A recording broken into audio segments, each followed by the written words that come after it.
je suis Isabelle Sangel, inspiratrice d'équilibre. Et aujourd'hui, j'ai le plaisir de recevoir Audrey. Bonjour Audrey. Bonjour Isabelle. Okay. Audrey, donc tu te définis comme anthropologue d'une part, mais aussi en lien avec l'invisible vibratoire, donc tous les liens transgénérationnels, karmiques, etc.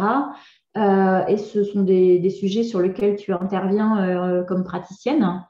Et on a essayé tout à l'heure de définir, de donner un titre précis à ce que tu fais, à ta pratique. Et on a un petit peu comme c'est un métier que tu inventes pour toi-même et que tu crées en marchant.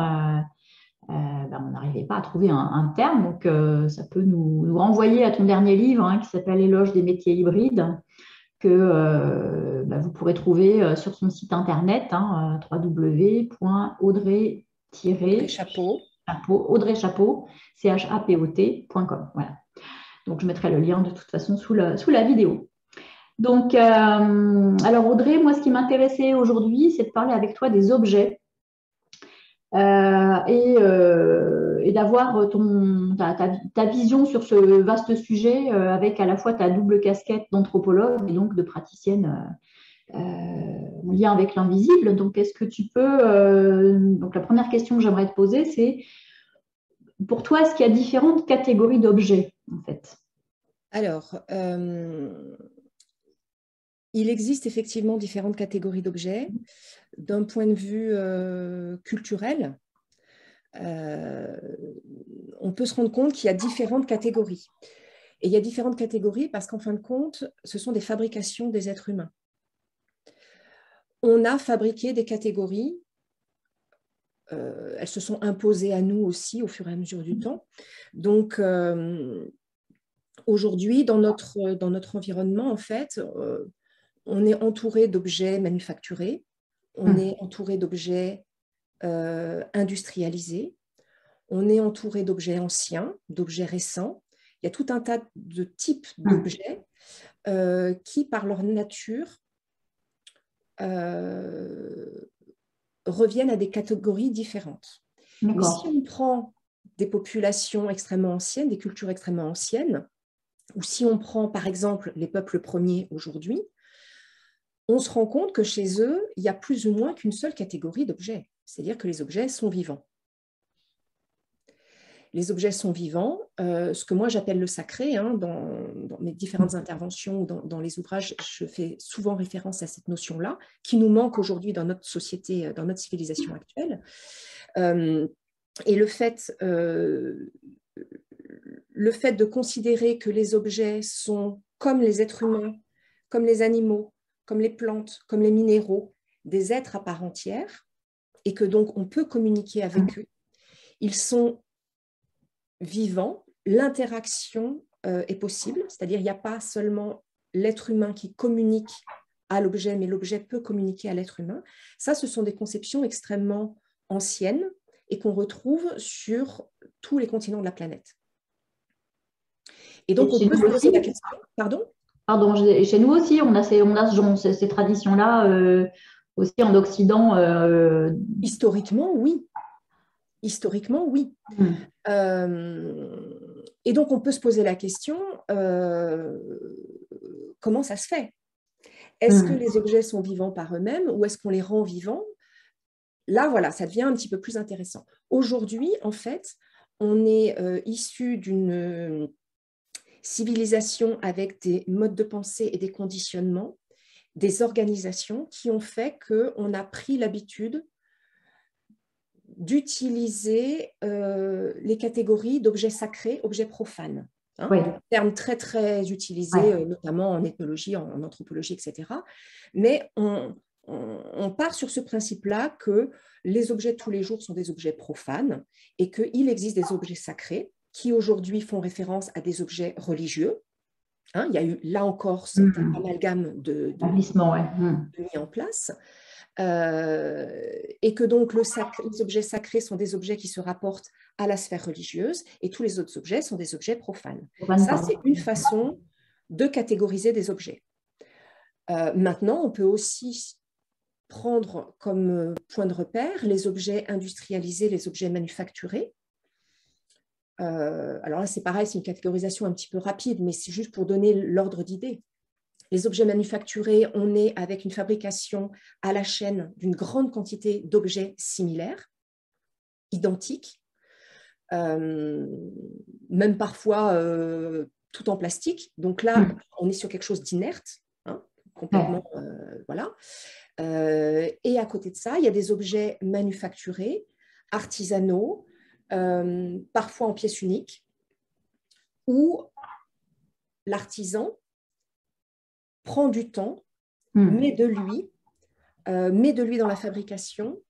Et on entend très souvent des artisans, peu importe qu'il s'agisse de la poterie, du travail du bois ou autre, on les entend très souvent parler en disant, mais en fait, j'écoute la veine du bois, j'écoute le bois, je ressens ce qu'il a à me dire. Et en fin de compte, je ne fais que révéler ce qui était à l'intérieur du bois. Quand on écoute ces artisans, en fait, c'est totalement en lien, c'est très, très similaire avec des personnes, par exemple, des peuples premiers. Quand on les entend parler, ou quand ils prennent, par exemple, un morceau de bois ou quelques feuilles pour fabriquer une flûte, oui, il y a le savoir-faire, mais il y a aussi qu'est-ce que la matière première a à me dire, comment je fais pour la révéler. C'est un type d'objet complètement différent et il est bien vivant puisqu'il a quelque chose à nous dire. Voilà, alors c'est ça que j'allais te poser comme question. Est-ce que ça veut dire que objet manufacturé égale objet vivant un peu par nature? Oui et non. D'équivalence. Ouais. Alors, oui et non. Oui, parce qu'à partir du moment où on part de matière vivante, alors avec le bois, c'est facile. La terre, bon, avec nos conceptions, on n'est pas très sûr. Quand on commence à parler de la roche, pour beaucoup de personnes, c'est non, c'est juste un caillou et voilà. N'empêche que pour pas mal de personnes, la roche est vivante. Hein. Oui. Donc, il y a à la fois quelle est la matière première qui est utilisée, il y a quel est l'état d'esprit et le niveau de conscience de la personne qui le travaille. Et c'est là qu'on voit certains artisans, par exemple, qui peuvent faire modeler, construire, fabriquer de très beaux objets, sans que ces objets soient pour autant vivants. Pourquoi? Parce qu'ils font. Alors, ils ont peut-être le métier, l'amour de leur métier, etc., mais ils ne sont pas forcément totalement connectés aux matériaux. Là où, par exemple, d'autres personnes ritualisent leur travail, c'est-à-dire qu'ils ne vont pas commencer à se mettre sur l'établi ou autre avant d'avoir mis en place un certain rituel, un état d'esprit, prendre du temps d'observation, de respiration, d'introspection. Enfin voilà, il y a plein de manières de faire. Il y a l'idée de se centrer. Il y a des artisans qui ont besoin de temps, en fait, qui disent, mais voilà, moi j'ai besoin de temps pour bien faire mon travail. Là où, de l'extérieur, on peut se dire, mais il est dans de la contemplation, il perd du temps, c'est pas efficace. Enfin voilà, on a tout un tas de registres de jugement, mais en fin de compte, ces temps de préparation, ces temps autour font partie intégrante du travail et du fait de se mettre ensuite au service de la matière première pour travailler un objet et le rendre vivant. Le rendre vivant parce qu'en fin de compte, on lui a donné une nouvelle forme, en fait. Hein. Donc voilà, ça c'est un aspect. Et puis après, il y a un autre aspect où là, on est dans le sacré avec un S majuscule, où pour certains artisans, on va dire, après avoir fabriqué l'objet, il y a en plus de ça tout un rituel qui est mis en place pour éveiller l'esprit qui est dans l'objet. Et ça, on le retrouve, pareil, dans pratiquement toutes les cultures, où il y a certains objets qui... Alors, ça passe par des motifs, ça passe par des prières, ça passe par des incantations, ça passe par tout un tas de pratiques. Il y a des rituels particuliers, Des rituels particuliers qui font qu'au bout d'un moment, cet objet-là, il est plus que l'objet qui était présent un quart d'heure avant ou 2 jours avant. Il s'est éveillé et il devient un être vivant à part entière, avec un rôle particulier. D'accord, oui, c'est la question que j'allais te poser. C'est du coup, À quoi ça sert en fait d'avoir des objets, alors je ne parle pas des objets religieux où effectivement cette dimension d'avoir un objet éveillé qui est agissant, communicant, etc. peut être effectivement pertinent, mais au quotidien, dans les objets du quotidien, pour les gens qui sont concernés, qui utilisent ces objets, qu'est-ce que ça change pour eux? Qu'est-ce que ça apporte? Alors là, je suis dans une question volontairement un peu en mode occidental matérialiste, hein. J'imagine déjà un peu la réponse que tu vas faire. Et à quoi ça sert en fait d'avoir un objet éveillé?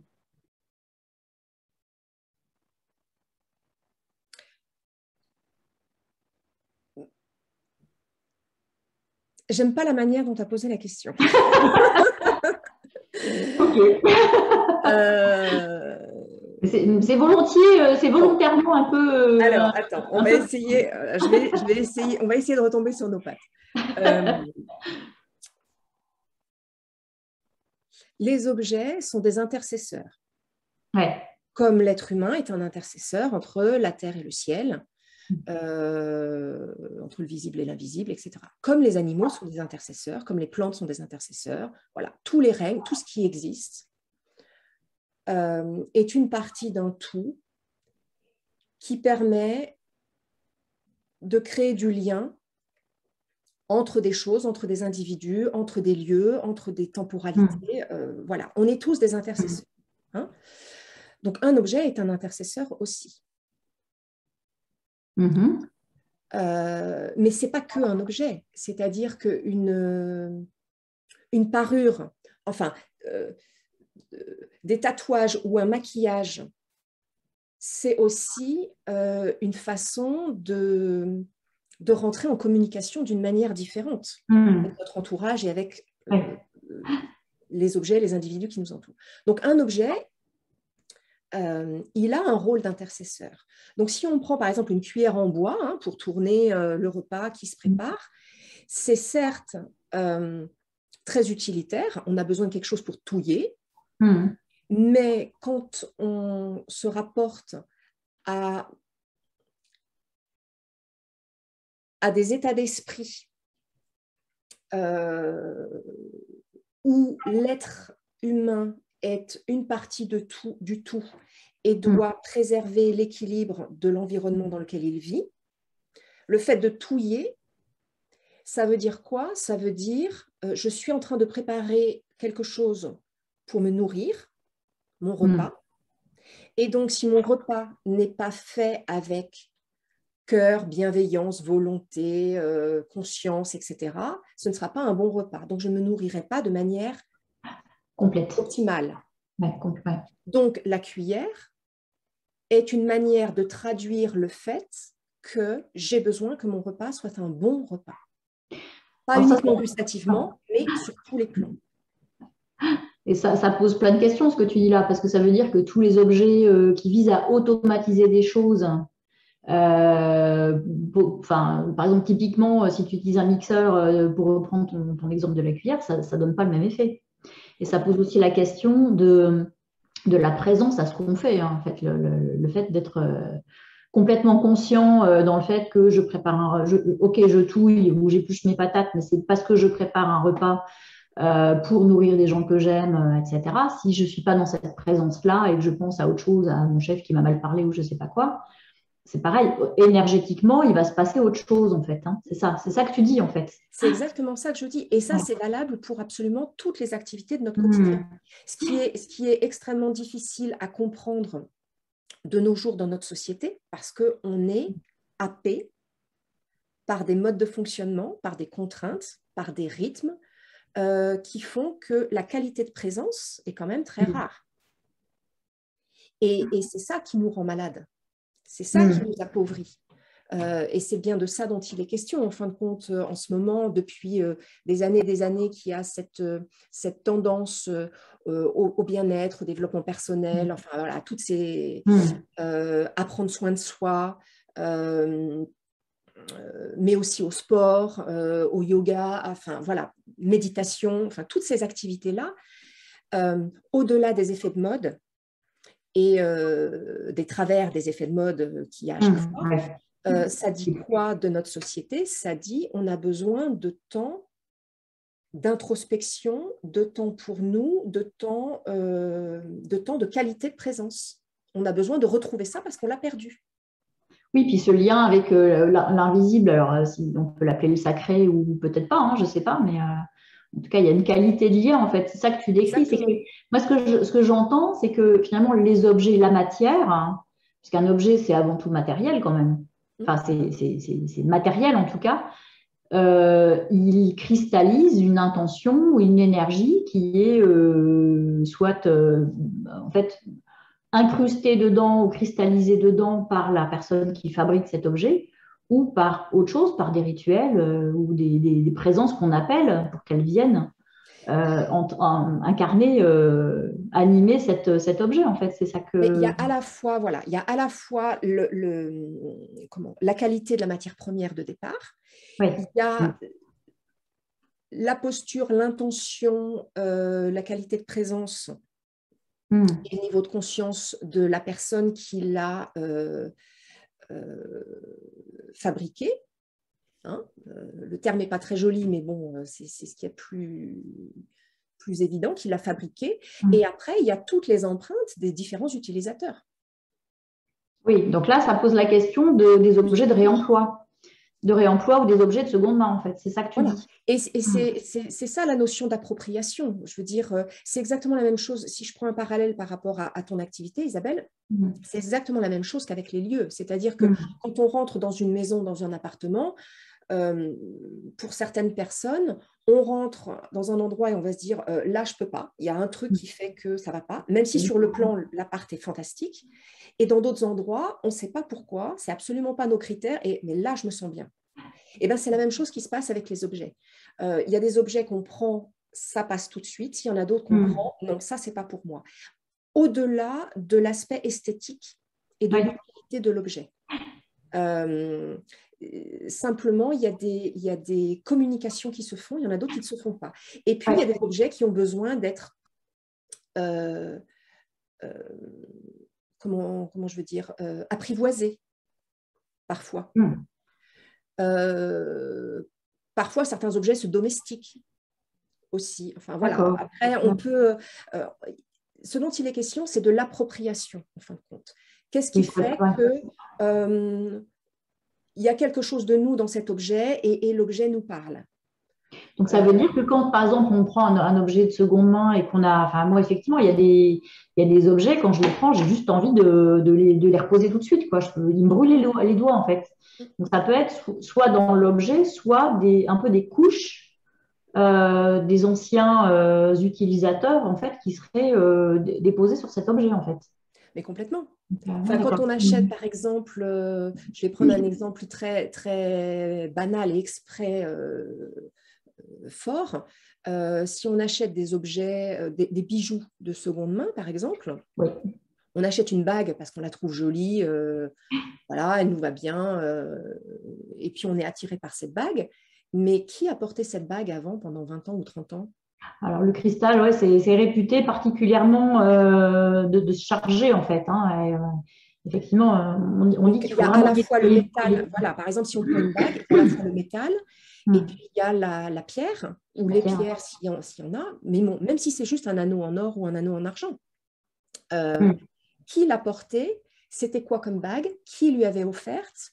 Qu'est-ce qu'elle a mis? Qu'est-ce que cette personne a mis comme émotion, comme idée, comme souvenir?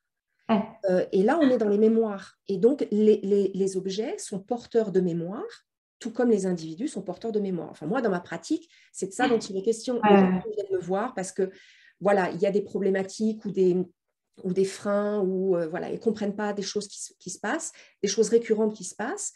Et de quoi est-ce qu'il est question? C'est quelles sont les mémoires que vous portez avec vous, qui ne vous appartiennent pas, ou quels sont les types de mémoires que vous portez, mais vous n'avez pas réussi à digérer des événements passés en lien avec ces mémoires. Et bien, les objets, c'est exactement la même manière. Les objets, c'est porteurs de mémoire.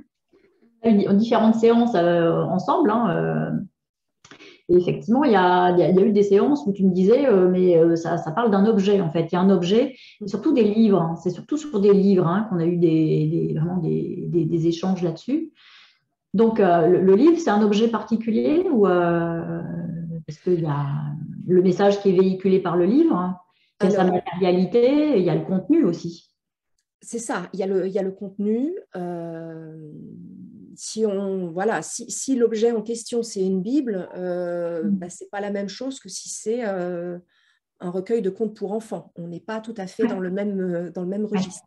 Donc là, il y aura cet aspect que nous, on appelle sacré parce que religieux, déjà. Et puis après, il a été utilisé pourquoi ce livre? Il appartenait à qui? Qu'est-ce Mm. que cette personne a fait en lien avec ce livre? Et donc là, il y a plein de mystères, voilà, mais il y a des choses quand même assez étonnantes qui peuvent ressortir. Alors nous, ensemble, on a eu Ouais, affaire on a eu des cas à des épisodes avec des livres, mais assez étonnants. Il y aurait de quoi écrire un étonnants. bouquin justement là-dessus. Ouais. Assez étonnant, mais j'ai eu avec d'autres personnes des liens avec des objets complètement autres qu'ils avaient pu acheter, alors ou hériter d'un point de vue familial, ou acheter en brocante, ou acheter dans des galeries d'art même, avec des objets dits ethniques. Et Mm. là, dans certains cas, bon, on se pose des questions, on se dit, voilà, qu'est-ce qui m'a attiré vers cet objet et qu'est-ce que cet objet dit? Et quand on va fouiller, en fait, pas fouiller pour fouiller, mais quand on va essayer de comprendre quel est le lien entre les deux personnes, il y a des choses totalement étonnantes qui se mettent en place. Et là, on ne peut pas se dire, on invente, on se fait des idées. Non, enfin, je veux dire, il y a des choses qui sont même tangibles, vérifiables historiquement, et c'est Ouais. assez bluffant quand même parfois. Ouais, c'est vrai que Donc, nous, les on avait eu le objets cas sont vraiment porteurs de mémoire. on avait eu le cas de, donc justement, l'épisode auquel je pensais, c'est deux livres qui se sont mis à se connecter l'un l'autre, en fait, et à révéler quelque chose l'un de l'autre. Il y a eu dont un livre neuf et un livre ancien. Donc, il y a eu vraiment une interaction qui était assez bluffante, hein, effectivement. Hein. Et sur Mais les œuvres ce qui est d'art, important là, pardon, ouais, vas-y. ce qui est important là-dedans, c'est que en fait, c'est l'interaction qu'il y a eu avec ces deux livres était Mm. là aussi pour te révéler à toi certaines informations qui t'étaient Ouais, importantes. complètement. C'est pas Complètement. le plaisir, voilà, Ouais. de discuter avec des livres ou d'aller. Et donc, sur les œuvres d'art, on pourrait avoir c'est le même genre de problématique, du coup, qu'avec les livres. Parce que là, tu parlais, donc, avec l'exemple de la cuillère, etc., tu es sur des objets utilitaires. Donc là, l'œuvre d'art, c'est un champ un petit peu différent, parce que c'est. Alors, on peut discuter de c'est quoi la finalité d'une œuvre d'art. Hein. Ben, déjà, enfin, c'est ce que j'allais te dire. La C'est question quoi la déjà, différence? c'est de quoi est-ce qu'on parle quand on parle d'œuvre d'art?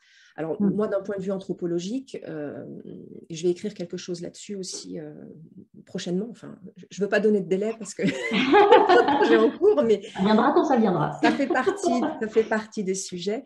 C'est que la notion d'art, c'est pareil, c'est une conception très nouvelle pour l'être humain.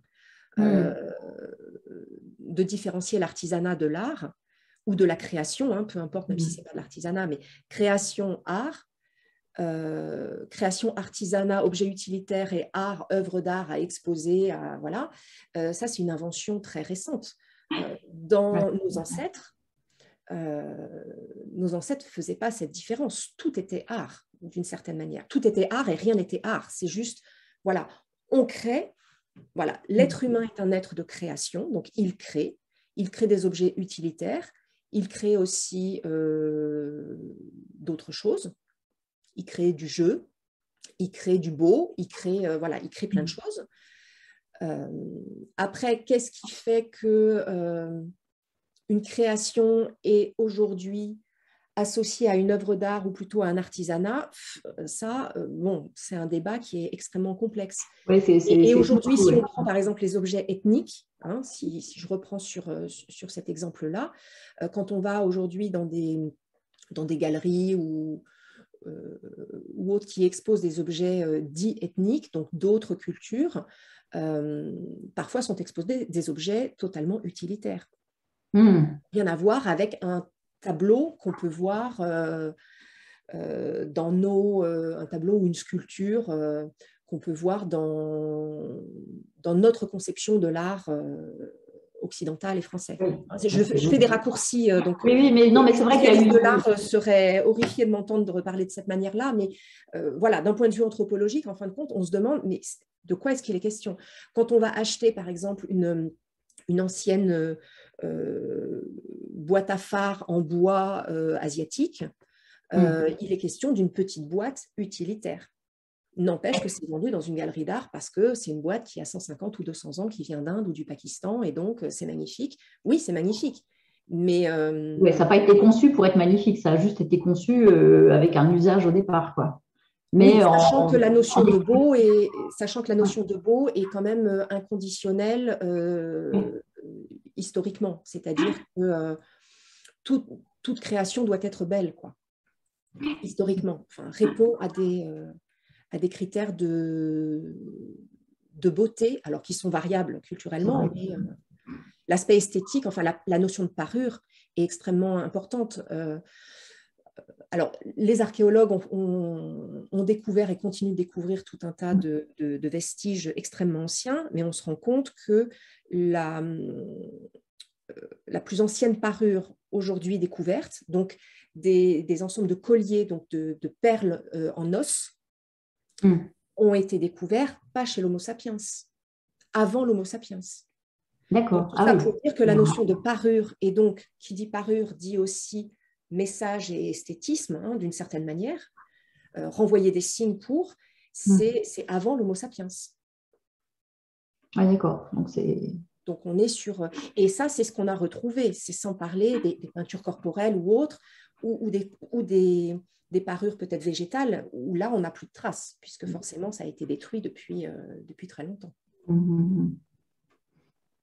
Ouais, c'est un vaste sujet en tout cas. Alors c'est vrai que moi, ce sujet des objets qui nous entourent, pour moi, il est important dans mon activité de praticienne en Feng Shui, effectivement, parce qu'en fait, la première chose qu'on fait, c'est de se poser la question de, OK, tel objet, à quoi il sert? Qu'est-ce qu'il vous évoque? Quelle est sa vibration, en fait, hein, et puis effectivement, d'évacuer tout ce qui ne sert pas à la vitalité des habitants, en fait, hein. Donc ça, c'est vraiment un travail extrêmement important. Et moi, bon, en discutant avec toi, c'est vrai que c'est un milieu c'est un univers que je découvre comme extrêmement riche, et qui finalement nous ouvre des portes d'un truc qui est à la limite magique, quoi. Enfin, en tout